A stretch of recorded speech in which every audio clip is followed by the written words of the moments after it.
Genesis 42. When Jacob found out there was grain in Egypt, he said to his sons, "Why are you just sitting here, staring at one another? I have heard there is grain in Egypt.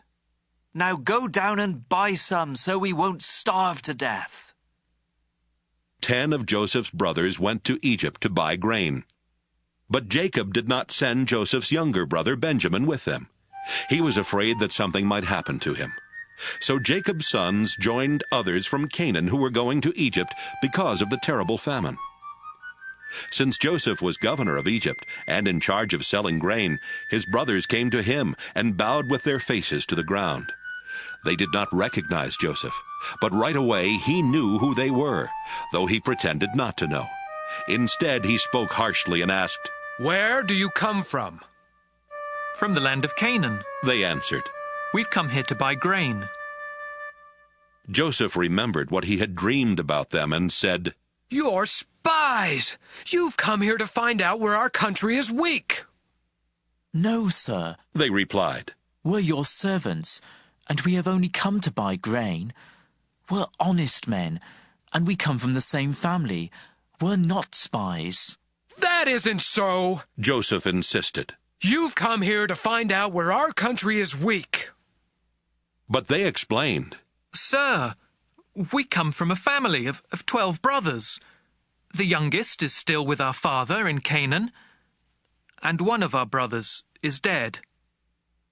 Joseph replied, "It's just like I said. You're spies, and I'm going to find out who you really are. I swear by the life of the king that you won't leave this place until your youngest brother comes here. Choose one of you to go after your brother while the rest of you stay here in jail. That will show whether you are telling the truth. But if you are lying, I swear by the life of the king that you are spies."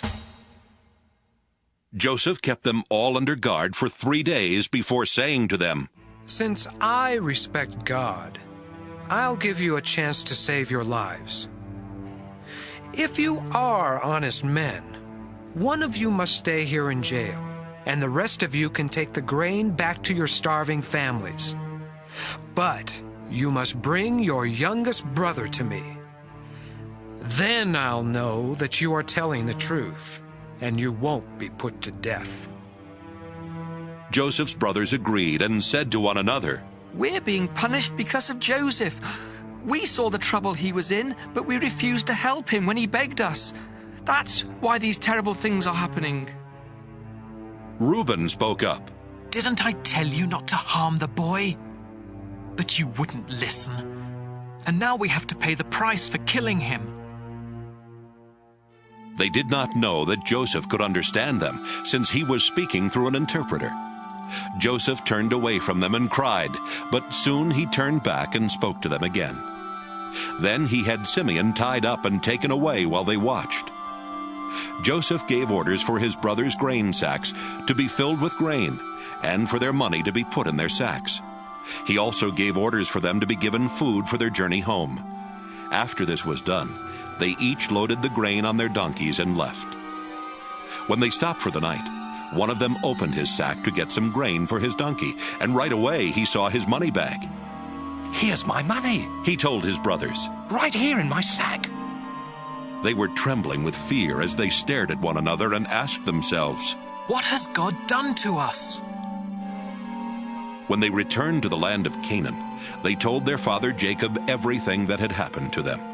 "The governor of Egypt was rude and treated us like spies. But we told him we're honest men, not spies. We come from a family of 12 brothers. The youngest is still with our father in Canaan, and the other is dead."